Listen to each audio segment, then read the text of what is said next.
Hey guys, it's History Behind the Warrior and welcome to another Mortal Kombat video. Now originally I actually did plan on making this video around the time Comic-Con happened like 2 or 3 weeks ago, but I actually have been holding it off and putting it through different drafts, and I feel like this is the perfect blend where I'm able to explain my ideas without going off on like a massive long tangent like I am doing right now. Anyway, in today's video I wanted to talk about something that's kind of been in my mind for a while and was actually something I touched very briefly on a few weeks back, and that is, would a Mortal Kombat Cinematic Universe actually work? Now I do understand that this is quite an ambitious idea, but I believe that I've kind of constructed something that works quite well and could in fact be successful if it's put in the right hands and isn't solely pushed out to just make more money. Because let's face it, cinematic universes bring in a lot of money. Now of course this is a spin-off idea of the current Mortal Kombat movie that's very deep in the pipeline right now, and many of you are probably wondering why I want to assert Mortal Kombat as a cinematic universe. Why not do a one and done film like they did a very long time ago? Well, as I so happen to have mentioned, the whole cinematic universe is like a crazy blockbuster event that's going on in Hollywood right now. With asserted franchises like the MCU, the DCEU, it's basically a massive huge thing in Hollywood right now. So it's definitely a gold mine if it's done correctly. However, when it's not done correctly, it looks like the Dark Universe. The purpose of creating a cinematic universe would allow more installments in the series, as well as the ability to flesh out characters properly. Because let's face it, the Mortal Kombat universe is a very interesting premise and world. One installment can undermine not only the characters in the film, but the world and universe as a whole, affecting it and making it seem kind of bland, with no form of character to kind of help it. Now in saying that, it's not necessarily the realms that are actually interesting, but the characters that do inhabit it. The characters in the Mortal Kombat universe have a lot of depth and a lot of lore, and by only having one installment, it could actually make a character feel both rushed and, worst of all, underdeveloped. Now yes, I'm well aware back in the original film this wasn't so much the case, but do remember in that film the main character was really Liu Kang, and you had Sonya Blade and Johnny Cage as side characters, with Raiden playing a supportive role. And the villains for the most part are pretty generic outside of Goro and Shang Tsung. Mostly Shang Tsung because the actor really dialed up the cheese meter on it, and it was just hilarious and amazing. Your soul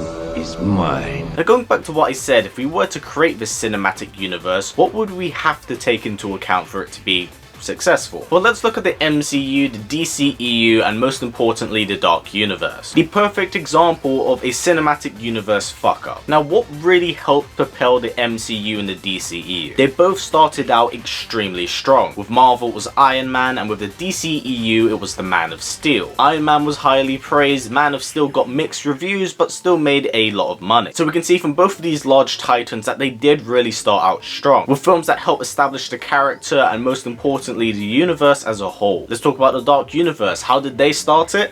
They made The Mummy, a film I don't believe that anyone was kind of asking for, and was definitely a film that had a plethora of problems during its production. But also saying that, they originally also tried to start off the universe with Dracula Untold, which was also shit. So from what we can tell here, if you're going to start off your cinematic universe, you want to start it off strong. And I can't think of two better characters to kick this thing off than Scorpion and Sub-Zero, the mascots and honestly the faces of the series. This film could assert the relationship between Scorpion and Sub-Zero, as well as the concept of the supernatural elements within the universe, like the ability to cast hellfire and ice. It'd be a great origin for the two characters. But the thing you do have to avoid when you are starting out a cinematic universe, and I have seen The Mummy, don't set up a bunch of sequels if the first film isn't going to be good. Most importantly here, if we're going to set up a cinematic universe, it's best to focus on the script and the characters. By doing so, it means you make more money back and you actually make a decent film that people are going to talk about. Now, I'm not going to go into the script because this is me actually talking about how to create a cinematic universe and how to do it moderately well. So I'm going to leave out a bunch of details for that. But I'm just saying it could probably draw loosely from the ideas and concepts of Mortal Kombat mythologies, which a lot of the Phase 1 films I've included here are actually kind of focused on. So yes, I'm drawing influence from the original timeline opposing to the new one. Now hypothetically, if the Scorpion and Sub-Zero film does well, where exactly do we go to next? Well personally, I believe the best thing you can do from this point onwards is kind of world build while simultaneously telling a good story. So let's step away from the supernatural aspects for a second and create a film that's based on the special forces. So it would feature the likes of Sonya Blade, Kano and Jax. It would assert a relationship and a rivalry that would probably carry over into the main tournament, but most importantly it would assert these characters, and that although this universe does have supernatural aspects, it's not entirely set in fantasy. Plus, to tie it back into the previous film, you could have Kano mention the Lin Kuei and the Cyber Initiative and how he's creating cybernetics, so it ties this film back to the previous one but doesn't drag it down. Then if we are on a roll, it would be the great opportunity to assert one of the main characters in the series, that being Liu Kang. Now, Liu Kang, as amazing of a fighter he is, isn't necessarily a very interesting character, at least in terms of background. So why not have something like Mortal Kombat Shaolin Monks? There's a bit of a nostalgic factor to it and also a bit of an Easter egg in the title. So from what you can tell, this film would help establish Liu Kang and Kung Lao, but also the existence of gods like Raiden and possibly even Fujin. Now, I believe it'd be very important for this film to kind of world build on the universe in a massive drastic way, assert and create the different realm. But the only way of doing this is by sending them on a quest. So let's say there's a MacGuffin that Kung Lao needs to get, or maybe even Kung Lao's hat is something that he needs to earn and needs the assistance of Liu Kang to do so. But of course, conflict ensues and then they have to chase after the MacGuffin. It'd also be a great way of kind of establishing a C-list villain as your antagonist. But yeah, that's generally the idea with Mortal Kombat Shaolin Monks. It brings us back to the supernatural concepts within this universe, but also expands the world in such a way that you kind of realize what's going on here. It means that we get a better understanding of gods, a mention of the Mortal Kombat tournament, and what the realms are and what they'll be fighting for much later down the line. Of course, again, like I said, it won't be extremely forced, but it'll be briefly touched on, as you don't want to take any stuff away from the main story. Now, to create an interesting side to the story, let's kind of flip the coin a little bit. Let's make a film that's solely based on the Edenians. Yes, it will be a film that focuses on Kitana predominantly, with Jade and Melina playing supportive roles. It could be a film that explores the ideas of betrayal and loss and maybe even survivor's guilt, as the Edenians were massacred and Kitana was brought up under Shao Kahn's rule. So the film could bounce between a present timeline Kitana and the massacre of Edenia. Plus, by the film not focusing really on the main heroes here, we're able to kind of assert the opposing side of what our main characters are going up against. A very important part of Kitana's character is that she is a fallen princess. So we could have a film learning about her truth, which does more world building, asserts what we'll see in the next installment of